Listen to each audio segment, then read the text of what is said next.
Assalamualaikum warahmatullahi wabarakatuh. Sahabat beriman yang dirahmati oleh Allah Subhanahu wa Ta'ala. Selamat datang kembali di channel kami IJ Inspirasi. Pada kesempatan kali ini kita akan mengisahkan kisah yang dikutip dari hadis yang diriwayatkan oleh Imam Ahmad, Tabrani, Hakim, Al-Bukhari dan Muslim. Yaitu tentang 7 anggota badan yang akan bersaksi di hari perhitungan kelak di akhirat. Apa saja anggota badan tersebut? Dan bagaimana ia akan bersaksi di hadapan Allah Subhanahu wa Ta'ala. Di video kali ini kita akan merangkum, membahasnya serta menjelaskan secara singkat dari awal sampai akhir. Namun agar tidak terjadi kesalahpahaman, kami sarankan sahabat semuanya untuk menonton kisah ini sampai akhir. Dan kita berdoa bersama semoga Allah Subhanahu wa Ta'ala mengampuni dosa-dosa kita dan mempermudah urusan-urusan kita kelak di akhirat. Dan biar tambah bersemangat, jangan lupa untuk dukung dan support channel kami dengan cara like, subscribe, komen dan tekan ikon loncengnya agar tidak ketinggalan kisah-kisah dan cerita inspirasi lainnya. Baiklah kalau begitu mari kita mulai kisahnya. Bismillah. Usai hari kebangkitan, manusia akan dikumpulkan di padang mahsyar untuk melakukan hisab. Semua anggota badan kita akan memberikan kesaksian atas semua perbuatan yang kita lakukan semasa di dunia. Allah Subhanahu wa Ta'ala akan menjadikan setiap anggota badan kita agar bisa berbicara untuk memberikan kesaksian. Pada saat itu, kita sudah tidak mungkin lagi untuk mengelak dan harus siap untuk mempertanggungjawabkan perbuatan kita. Setiap orang akan mendapatkan balasan setimpal atas apa yang telah diperbuatnya yang luput dari hukum dunia. Pertanyaannya, apa yang akan menjadi kesaksian dari anggota tubuh kita? Bagaimana tubuh kita akan memberikan kesaksian atas apa yang telah kita lakukan selama hidup di dunia? Dikutip melalui buku yang berjudul Ensiklopedia Kiamat, di tahun 2013. Yaum berarti hari, dan hisab berarti perhitungan. Dengan begitu Yaum al-Hisab adalah hari perhitungan. Pada hari perhitungan ini, kita akan mempertanggungjawabkan perbuatan kita dengan anggota badan sebagai saksinya. Hal ini tertulis dalam surat Yasin ayat 65, yang artinya, pada hari ini kami tutup mulut mereka. Dan berkatalah kepada kami tangan mereka dan memberi kesaksianlah kaki mereka terhadap apa yang dahulu mereka kerjakan. Allah Subhanahu wa Ta'ala membuat tangan dan kaki berbicara karena tangan yang melakukan perbuatan, sedangkan kaki ikut menyaksikan perbuatan yang dilakukan oleh tangan. Bisa dibilang bahwa perbuatan tangan adalah pengakuan, dan perkataan kaki adalah persaksian. Saat mulut kita ditutup, maka anggota badan lainnya lah yang akan bergantian untuk memberikan kesaksian. Dalam sebuah kitab At-Tazkirah, karya dari Imam Syamsuddin Al-Qurtubi, anggota badan yang pertama kali bersaksi saat dihisab adalah paha dan telapak tangan. Hal ini sesuai dengan hadits riwayat Hakim bin Muawiyah melalui ayahnya, bahwa Nabi Muhammad SAW bersabda, "Disinilah kalian kelak akan dikumpulkan, disinilah kalian kelak akan dikumpulkan, dan disinilah kalian kelak akan dikumpulkan, sebanyak 3 kali, dalam keadaan berkendaraan dan berjalan kaki dan kalian kelak akan dikumpulkan di hari kiamat selepas kematian kalian di antara 70 umat, sedangkan kalian termasuk yang paling akhir dari mereka, sementara kalian adalah umat yang dimuliakan di sisi Allah Subhanahu wa Ta'ala. Pada hari kiamat kelak, kalian akan datang. Mulut kalian akan tertutup oleh penapis saringan. Bagian tubuh yang pertama kali akan bicara adalah paha dan telapak tangan." Hadis riwayat Ahmad, Tabrani, dan Hakim. Hadits ini mengandung 2 pengertian mengenai kenapa paha dan telapak tangan adalah anggota badan yang pertama kali bersaksi, yakni, bertujuan untuk membuat orang tersebut semakin menampakkan keburukannya dan kehinaannya. Walaupun sudah ada buku catatan amal, sesuai dengan firman Allah Subhanahu wa Ta'ala dalam surat Al-Jasiyah ayat 29. Yang artinya, inilah kitab catatan kami yang menuturkan kepadamu dengan hak. Sesungguhnya kami telah menyuruh mencatat apa yang telah kamu kerjakan. Kesaksian anggota badan berlaku kepada orang-orang yang tidak mau mengakui atau bahkan mengingkari buku catatan amalnya saat disuruh untuk membaca. Pada pendapat yang kedua terlihat lebih nyata daripada yang pertama. Karena didukung dengan kabar bahwa kelak orang-orang tersebut akan berkata kepada kulit mereka, atau menurut pendapat Zaid bin Aslam kepada kemaluan mereka. Manusia akan dikumpulkan di padang mahsyar usai hari kebangkitan untuk dilakukan hisab. Semua anggota tubuh tersebut akan memberikan kesaksian atas perbuatan semasa hidup di dunia. 2 di antaranya akan menjadi yang pertama kali bersaksi. Kesaksian para anggota tubuh manusia saat hari hisab ini turut dijelaskan dalam hadis yang diriwayatkan dari Anas bin Malik radhiyallahu anhu, sebagaimana dinukil Mahir Ahmad Ash-Sufi dalam Al-Mizan Ash-Suhuf Ash-Sirat Anwausi Syafaat. Anas bin Malik radhiyallahu anhu menceritakan, sewaktu mereka sedang bersama Rasulullah Shallallahu Alaihi Wasallam, tiba-tiba beliau tertawa. Lalu, beliau bertanya, apakah kalian mengetahui apa yang membuatku tertawa? Anas bin Malik radhiyallahu anhu dan para sahabat menjawab, Allah dan Rasul-Nya lebih mengetahuinya. Rasulullah Shallallahu Alaihi Wasallam menjelaskan, karena dialog antara seorang hamba dengan Rob-Nya di hari kiamat. Hamba itu berkata, wahai Tuhanku, bukankah engkau dahulu melindungiku dari perbuatan zalim? Allah menjawab, benar. Hamba itu berkata lagi, maka, aku hanya mau menerima hukuman jika ada saksi dari pihakku. Allah berfirman, pada hari ini, cukup dengan dirimu saja amalmu akan dihitung, dan cukuplah para malaikat pencatat amal yang menjadi saksi. Lantas, mulut orang itu terkunci rapat dan anggota-anggota tubuh hamba itu diseru, bicaralah. Maka, anggota-anggota tubuh hamba itu menceritakan segala perbuatan yang telah dilakukannya selama di dunia, sementara dirinya tidak mampu mengucapkan sepatah kata pun. Setelah kesaksian itu selesai, berkatalah hamba itu kepada anggota-anggota tubuhnya, sialan kalian, padahal dulu aku membela kalian. Hadis riwayat Muslim. Manusia boleh saja berbohong, memutar lidahnya untuk menyembunyikan atau menyamarkan perbuatan buruknya di dunia. Kejahatan-kejahatan yang dilakukannya dengan bersilat lidah, terkadang malah menjadikannya seolah-olah manusia terbaik di seluruh dunia. Hal ini sebagaimana dilakukan orang-orang munafik, yang disinggung oleh Allah Subhanahu wa Ta'ala dalam firman-Nya. Dan bila dikatakan kepada mereka, janganlah kamu membuat kerusakan di muka bumi. Mereka menjawab, sesungguhnya kami orang-orang yang mengadakan perbaikan. Ingatlah, sesungguhnya mereka itulah orang-orang yang membuat kerusakan, tetapi mereka tidak sadar. Quran Surah Al-Baqarah ayat 11-12.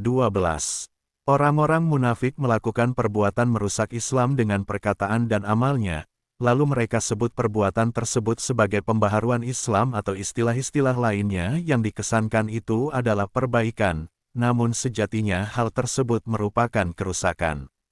Namun pada waktu di akhirat, Allah Subhanahu wa Ta'ala akan mengunci mulut-mulut mereka. Lantas ketika mulut dikunci, siapa yang akan menjadi saksi atas perbuatannya sewaktu di dunia? Yang menjadi saksi adalah anggota tubuh mereka sendiri yang menyaksikan dan melakukan perbuatan tersebut. Imam Ahmad dalam Al-Musnad nomor 17.374 catatan Ar-Risalah, meriwayatkan dari Uqbah bin Amir radhiyallahu anhu bahwa beliau mendengar Rasulullah Shallallahu Alaihi Wasallam bersabda, sesungguhnya anggota tubuh manusia yang pertama kali berbicara pada waktu mulut dikunci adalah paha kaki kirinya. Imam Abul Hasan Ali bin Muhammad bin Ibrahim yang dikenal dengan nama Al-Huzin di tahun 678-741 Hijriah, menulis dalam kitab tafsirnya yang berjudul Lubabut Ta'wil fi Ma'anit Tanzil tentang ayat di atas, kata beliau. Makna ayat di atas adalah orang-orang kafir yang mengingkari dan menentang dengan kekafirannya serta mendustakan para rasul. Mereka berkata, demi Allah yang merupakan Rabb kami, bukanlah kami ini orang-orang musyrik. Maka Allah mengunci mulut mereka dan membuat anggota tubuh mereka yang bicara, agar mereka tahu bahwa anggota tubuhnya yang selama ini membantu kemaksiatan mereka, kelak menjadi saksi atas perbuatan mereka, dan pengakuan anggota tubuh lebih valid dibandingkan pengakuan lisan. Aziz Syekh Shinkiti dalam kitabnya Atwaul Bayan menyebutkan ayat lain yang semakna dengan ayat di atas, seperti firman Allah Subhanahu wa Ta'ala dalam surat An-Nur ayat 24 yang artinya, pada hari ketika lidah tangan dan kaki mereka menjadi saksi atas mereka terhadap apa yang dahulu mereka kerjakan. Dan surat Fussilat ayat 20-21 yang artinya, sehingga apabila mereka sampai ke neraka, pendengaran, penglihatan dan kulit mereka menjadi saksi terhadap mereka tentang apa yang telah mereka kerjakan. Dan mereka berkata kepada kulit mereka, "Mengapa kamu menjadi saksi terhadap kami?" Kulit mereka menjawab, "Allah yang menjadikan segala sesuatu pandai berkata telah menjadikan kami pandai pula berkata, dan Dialah yang menciptakan kamu pada kali pertama dan hanya kepadanya lah kamu dikembalikan." Imam As-Sa'di dalam tafsirnya ketika menjelaskan surat Fussilat berkata, yakni seluruh anggota tubuh akan menjadi saksi atas perbuatan mereka. Setiap anggota tubuh berkata, "Aku telah melakukan ini dan itu, pada hari ini dan itu." Dikhususkan 3 anggota tubuh, yaitu penglihatan, pendengaran dan kulit karena kebanyakan dosa dilakukan oleh 3 anggota tubuh tersebut atau disebabkan oleh mereka. Imam Tobari menjelaskan maksud kenapa manusia pada waktu itu bertanya kepada kulit mereka, "Mengapa kamu menjadi saksi terhadap kami?" Allah Subhanahu wa Ta'ala menyebutkan bahwa mereka para musuh Allah, pada waktu dikumpulkan di neraka bertanya kepada kulit mereka, ketika menjadi saksi atas perbuatan mereka di dunia, "Mengapa engkau menjadi saksi atas kami, terhadap apa yang telah kami lakukan di dunia?" Maka kulit mereka menjawab, "Allah yang menjadikan segala sesuatu pandai berkata telah menjadikan kami pandai pula berkata." Allah menyebutkan bahwa anggota tubuh ini, kulit, menjadi saksi atas pemiliknya ketika dimintai persaksian oleh Allah tentang pemiliknya, yang mana ia menyangkal telah melakukan sesuatu yang menyebabkan kemurkaan Allah di dunia. Manusia dianugerahi oleh Allah Subhanahu wa Ta'ala anggota tubuh yang lengkap. Masing-masing anggota tubuh memiliki fungsinya. Di sisi lain anggota tubuh memiliki kewajiban yang mesti ia laksanakan. Sebagaimana yang dituturkan Harits Al-Muhasibi dalam kitabnya, Risalah Al-Mustarsyidin. Ketahuilah olehmu bahwa menjaga anggota tubuh itu wajib dan meninggalkan sikap berlebih-lebihan adalah keutamaan. Imam Al-Muhasibi menjabarkan perihal kewajiban di atas, dengan menyebutkan bahwa ada 7 anggota yang mesti dijaga, yaitu pendengaran, penglihatan, penciuman, lisan, kedua tangan, kedua kaki, dan hati. Bagian terakhir, atau hati, itulah mesin penggerak dari semuanya. Tindakan menjaga anggota tubuh dapat diimplementasikan dengan cara menaati perintah Allah Subhanahu wa Ta'ala dan menjauhi larangannya. Oleh karena itu, Imam Al-Muhasibi mengupas apa saja kewajiban yang perlu kita jaga dari anggota tubuh kita. Yang pertama, kewajiban hati. Kewajiban hati setelah beriman kepada Allah dan bertaubat karena ikhlas mengamalkan perintah semata-mata karenanya, berbaik sangka ketika tertimpa suatu kesulitan, percaya kepada Allah, takut akan azabnya, dan mengharap keutamaan Allah Subhanahu wa Ta'ala. Hati merupakan bagian terpenting dari jasad. Apabila hati baik maka baiklah seluruh jasad ini, begitu pula sebaliknya. Sebagaimana tertera dalam hadis yang berbunyi, ketahuilah bahwa dalam diri ini terdapat segumpal daging, jika dia baik maka baiklah seluruh tubuh ini dan jika buruk, maka buruklah seluruh tubuh, ketahuilah bahwa ia adalah hati. Hadis riwayat Al-Bukhari dan Muslim. Yang kedua yaitu kewajiban lisan. Di antara kewajiban lisan, yaitu jujur dalam keadaan senang maupun marah, menghindar dari ucapan yang menyakiti orang lain, meninggalkan sikap berlebih-lebihan dalam menyampaikan suatu hal yang baik maupun yang buruk. Dalam menjaga lisan, kita dituntut untuk jujur, karena jujur merupakan curahan hati yang sesungguhnya. Artinya apa yang terbersit di hati, itulah yang diucapkan oleh lisan. Maka dari itu, dalam keadaan senang maupun sulit, kita dituntut untuk selalu jujur. Jika kita berhasil menjaga lisan kita maka Rasulullah lah yang akan menjamin kita di surga nanti. Sebagaimana disebutkan dalam hadis berikut. Siapa yang menjamin untukku apa yang ada di antara dua tulang rahangnya, lisan, dan yang ada di antara dua kakinya, kemaluan, maka aku akan menjamin surga baginya. Hadis Al-Bukhari. Dan yang ketiga kewajiban mata. Di antara kewajiban mata, yaitu menjaga pandangan dari sesuatu yang haram, tidak bersikeras mencari untuk melihat sesuatu yang dihalangi. Dalam artian, ketika kita mengetahui bahwa sesuatu itu dilarang untuk dilihat, terkadang kita lebih penasaran ingin melihatnya. Maka hal itu mesti kita hindari. Sahabat Hudzaifah radhiyallahu anhu meriwayatkan hadits dari Nabi Shallallahu alaihi wasallam yang artinya, pandangan itu adalah panah di antara panah iblis. Siapa yang meninggalkannya karena takut kepada Allah, maka Allah mendatangkan kepadanya keimanan, yang ia dapatkan manisnya dalam hatinya. Hadis riwayat At-Tabrani dan Al-Hakim. Dan yang keempat, kewajiban telinga. Kewajiban telinga diantaranya seperti perkataan dan penglihatan.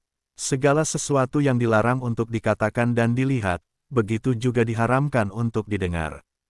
Imam Al-Muhasibi berpendapat, bahwa tak ada anggota tubuh setelah lisan, yang lebih membahayakan dari telinga atau pendengaran, karena hasil pendengaran adalah sesuatu yang lebih cepat mencapai hati. Telah diceritakan, bahwa Waqi' bin Al-Jarrah telah berkata, aku telah mendengar satu kalimat dari seorang ahli bidah sejak 20 tahun yang lalu, dan aku tidak bisa menghilangkan kalimat tersebut dari telingaku. Begitu pula hal yang dilakukan Taus, apabila datang kepadanya seorang ahli bidah, maka ia pun menutup telinganya, supaya tidak mendengar perkataannya. Dan yang kelima yaitu kewajiban indera penciuman. Adapun kewajiban indera penciuman ini, yaitu seperti pendengaran dan penglihatan. Jika boleh didengar dan dilihat, boleh juga dicium. Telah diceritakan, bahwa suatu hari Khalifah Umar bin Abdul Aziz diberi sebotol minyak misik. Kemudian ia menutup hidungnya, dan berkata, apakah ia bermanfaat, kecuali hanya wanginya saja. Dalam artian, minyak misik tersebut diambil dari Baitul Mal, dan bukan milik pribadi beliau, hingga sang khalifah pun menahan diri dan bersifat wara dari hal tersebut. Dan yang keenam, kewajiban menjaga kedua tangan dan kaki. Kewajiban tangan dan kaki ini diantaranya adalah dengan tidak mengarahkan keduanya kepada hal-hal yang dilarang dan tidak menyelewengkannya. Masruk berkata, tidaklah seorang hamba melangkah melainkan telah dicatat baik ataupun buruk. Pernah suatu hari anak perempuan Khalifah Sulaiman bin Abdul Malik menulis surat kepada Abdah binti Khalid bin Ma'dan. Dalam suratnya ia mengatakan, datangilah aku. Maka, Abdah pun membalas suratnya, Amma ba'du, maka sesungguhnya ayahku, semoga Allah merahmatinya, tidak suka untuk berjalan di perjalanan yang tidak memiliki jaminan di hadapan Allah, dan ia juga membenci memakan makanan yang apabila ditanya di hari akhir kelak, ia tidak memiliki alasan untuk menjawabnya, maka aku pun tidak suka terhadap apa yang tidak disukai ayahku. Dijelaskan dalam kitab Bidayah Al-Hidayah, ada 8 anggota tubuh yang rentan terhadap dosa sehingga wajib dilindungi. Yang pertama yaitu mata. Mata membantu kita untuk melihat keajaiban-keajaiban alam yang menunjukkan kekuasaan Allah. Tetapi, ada juga orang yang menggunakan mata mereka untuk melihat sesuatu yang membangkitkan syahwat atau nafsu, sehingga mereka lalai beribadah kepada Allah. Mata juga seringkali melihat aib orang lain atau bahkan memperlihatkan aib orang lain pada publik. Karena itu ada tertulis, ini adalah perintah dari Allah Ta'ala kepada hamba-hambanya yang beriman untuk menjaga, menahan pandangan mereka dari hal-hal yang diharamkan atas mereka. Maka janganlah memandang kecuali memandang kepada hal-hal yang diperbolehkan untuk dipandang. Dan tahanlah pandanganmu dari hal-hal yang diharamkan. Tafsir Ibnu Katsir 6/41. Yang kedua, telinga. Telinga bisa digunakan untuk mendengarkan kalam Allah, hadis Nabi, hikmah dan kebijaksanaan hidup dari para wali, dan ilmu yang bermanfaat dari ulama. Akan tetapi, telinga juga bisa digunakan untuk mendengar gosip dan gunjingan yang merugikan orang lain. Perlu diingat bahwa dalam hal pergunjingan atau gosip, si penutur maupun si pendengar mendapatkan dosa yang sama. Nauzubillahi min zalik. Yang ketiga, lidah. Lidah atau lisan adalah anggota tubuh yang juga rentan melakukan dosa. Lidah diciptakan agar seseorang bisa melantunkan kalam Allah, memperbanyak zikir pada Allah, dan saling mengingatkan tentang kebaikan. Sayangnya, satu kalimat saja dari lidah kita bisa membuat kita terjerumus dalam dosa. Ulama menjelaskan ada 8 hal yang bisa menjadikan lisan senjata yang membunuh manusia, yaitu berbohong, bersumpah palsu, menggunjing, memojokkan dengan mencecar, menyucikan, membanggakan diri, melaknat, berdoa buruk pada makhluk lain, dan terlalu bercanda. Yang keempat, hati. Umat Islam perlu menjaga dan memperbaiki hati. Menurut Imam Al-Ghazali, hati merupakan bagian tubuh manusia yang paling berbahaya, paling kompleks dampaknya, paling halus masalahnya, paling berat untuk diperbaiki, dan paling rumit keadaannya.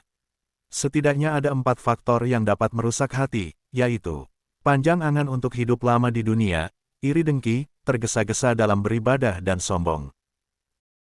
Yang kelima, perut. Anggota tubuh selanjutnya yang wajib dilindungi dari dosa adalah perut. Menjauhkan perut dari perbuatan dosa, menurut Imam Al-Ghazali, berarti menjaganya dari masuknya barang haram. Allah Subhanahu wa Ta'ala berfirman di surah An-Nisa ayat 10 yang artinya, sesungguhnya orang-orang yang memakan harta anak yatim secara zalim, sebenarnya mereka itu menelan api dalam perutnya dan mereka akan masuk ke dalam api yang menyala-nyala neraka. Dan yang keenam, ketujuh dan kedelapan yaitu kemaluan, tangan, dan kaki. Imam Al-Ghazali juga menyebut 3 anggota badan lain yang harus dijauhkan dari dosa atau perbuatan maksiat. Ketiganya adalah kemaluan, tangan, dan kaki. Pada hari kiamat, anggota tubuh tersebut akan menjadi saksi atas seluruh perbuatan seseorang selama hidupnya. Ini sesuai dengan perkataan Hakim bin Muawiyah dari ayahnya. Nabi Shallallahu Alaihi Wasallam bersabda, pada hari kiamat, kalian akan datang. Mulut-mulut kalian akan tertutup oleh penapis saringan. Bagian tubuh dari manusia yang pertama kali bicara adalah paha dan telapak tangannya. Hadis riwayat Ahmad, Tabrani, dan Hakim. Tubuh manusia, bagaimanapun adalah anugerah yang terbaik yang diberikan Allah Subhanahu wa Ta'ala. Bentuk pemuliaannya untuk umat manusia. Allah Subhanahu wa Ta'ala berfirman, dan sesungguhnya telah kami muliakan anak-anak Adam, kami angkut mereka di daratan dan di lautan, kami beri mereka rezeki dari yang baik-baik dan kami lebihkan mereka dengan kelebihan yang sempurna atas kebanyakan makhluk yang telah kami ciptakan. Quran Surah Al-Isra ayat 70. Banyak hadis yang menyebutkan anggota tubuh, baik secara arti harfiah maupun sebagai perumpamaan. Berikut hadis yang menyebutkan anggota tubuh. Yang pertama, syafa artinya bibir.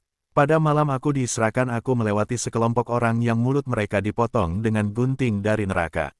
Aku lalu bertanya, siapakah mereka wahai Jibril? Dia menjawab, mereka adalah para pendakwah di dunia yang memerintahkan manusia untuk melaksanakan kebajikan sementara mereka melupakan diri mereka sendiri, padahal mereka membaca Alkitab, maka apakah mereka tidak berakal? Kedua, syaratun yang artinya rambut. Nabi Shallallahu Alaihi Wasallam diperintahkan untuk melaksanakan sujud dengan 7 anggota tubuh, tidak boleh mengumpulkan rambutnya atau pakaiannya sehingga menghalangi anggota sujud. Ketiga, sadrun yang artinya dada. Rasulullah Shallallahu Alaihi Wasallam bersabda, tidaklah seorang hamba pun ketika dilanda sakit dan sedih lalu mengucapkan, Ya Allah, sesungguhnya aku adalah hambamu, anak hambamu, dan anak hamba perempuanmu, ubun-ubunku di tanganmu, keputusanmu berlaku padaku, katlamu kepadaku adalah adil. Aku mohon kepadamu dengan setiap nama baik, yang telah engkau gunakan untuk dirimu, yang engkau turunkan dalam kitabmu. Engkau ajarkan kepada seseorang dari makhlukmu atau yang engkau khususkan untuk dirimu dalam ilmu gaib di sisimu, hendaknya engkau jadikan Al-Quran sebagai penenteram hatiku, cahaya di dadaku, pelenyap duka dan kesedihan kecuali Allah, Azza wa Jalla akan menghilangkan kesedihan dan menggantikan kedukaan menjadi kebahagiaan. Mereka bertanya, wahai Rasulullah, sepantasnyakah kami mempelajari kalimat-kalimat itu? Beliau menjawab, benar, sepantasnya orang yang mendengarkannya untuk mempelajarinya. Keempat, dilu yang artinya rusuk. Dan berwasiatlah kepada wanita dengan kebaikan, karena sesungguhnya dia diciptakan dari tulang rusuk, dan bagian yang paling bengkok adalah tulang rusuk yang paling atas. Jika kamu berusaha untuk meluruskannya, niscaya akan patah. Jika kamu membiarkannya, dia akan senantiasa bengkok, maka berwasiatlah terhadap wanita dengan kebaikan. Kelima, tihalun yang artinya limpa. Rasulullah Shallallahu Alaihi Wasallam bersabda, telah dihalalkan buat kalian 2 jenis bangkai dan 2 jenis darah. 2 jenis bangkai adalah bangkai ikan paus dan bangkai belalang. sedangkan dua jenis darah adalah darah hati dan limpa. Keenam, dahrun yang artinya punggung. Kami pernah sholat di belakang Nabi Shallallahu Alaihi Wasallam, ketika beliau mengucapkan, semoga Allah mendengar pujian orang yang memujinya, tidak seorang pun dari kami yang membungkukkan punggungnya hingga Nabi Shallallahu Alaihi Wasallam meletakkan keningnya di atas tanah. Saudaraku, kisah ini menggambarkan kerugian yang amat besar yang akan dirasakan oleh orang-orang yang berbuat maksiat dengan anggota tubuhnya. Mereka tidak akan diampuni oleh Allah Ta'ala dan tidak bisa mengelak dari hukumannya. Anggota tubuh kita seperti tangan, kaki, pendengaran, penglihatan, dan lidah kita akan memberikan kesaksian tentang perbuatan kita. Mata merupakan sebab dari banyak keburukan dan sumber segala jenis penyakit. Al-Quran menyarankan kita untuk menjaga pandangan. Allah berfirman dalam surah An-Nur ayat 30 yang artinya, katakanlah kepada laki-laki yang beriman hendaklah mereka menjaga pandangannya dan memelihara kemaluannya. Rasulullah Shallallahu Alaihi Wasallam juga mengibaratkan pandangan mata pada wanita sebagai panah beracun dari busur iblis. Oleh karena itu, kita harus memelihara dan menghormati mata kita. Begitu juga dengan telinga. Mendengarkan hal-hal yang tidak bermanfaat sangatlah penting. Mendengarkan dapat membangkitkan angan-angan dan bisikan setan di hati. Kita harus berpaling dari hal-hal tersebut agar tidak membawa pada kerusakan yang lebih besar. Lidah atau lisan pun adalah anggota tubuh yang paling sulit untuk dikendalikan dan paling mudah durhaka. Kita harus berhati-hati dengan perkataan kita, menghindari mencela dan mencaci orang lain. Begitu juga dengan hati kita, hati adalah pusat dari segala perasaan dan niat. Kita harus menjaga hati agar tidak terjerumus dalam dosa dan maksiat. Perut pun juga demikian, perut adalah tempat masuknya makanan dan minuman. Kita harus memastikan apa yang masuk ke dalam perut kita halal dan bermanfaat. Dan yang terakhir adalah kemaluan, tangan, dan kaki. Selain 5 anggota tubuh di atas, kita juga harus menjaga kemaluan, tangan, dan kaki kita. Kemaluan harus dijaga dari perbuatan yang melanggar norma agama. Tangan harus digunakan untuk kebaikan, bukan untuk mengambil hak orang lain. Dan kaki pun juga harus melangkah pada jalan yang benar. Saudaraku, inilah kisah dan pembahasan yang bisa kami sajikan di kesempatan kali ini. Terlebih dan kurangnya kami memohon maaf atas segala kesalahan di dalam penulisan dan pembacaan narasi. Semoga apa yang kami bagikan hari ini dapat menambah pengetahuan dan menjadi inspirasi serta menambah cahaya iman di dalam kehidupan kita. Sampai jumpa di video berikutnya, dan ingatlah selalu, kebaikan yang kita sebar akan kembali kepada kita. Salam hangat dan teruslah berbagi kebaikan. Wassalamualaikum warahmatullahi wabarakatuh.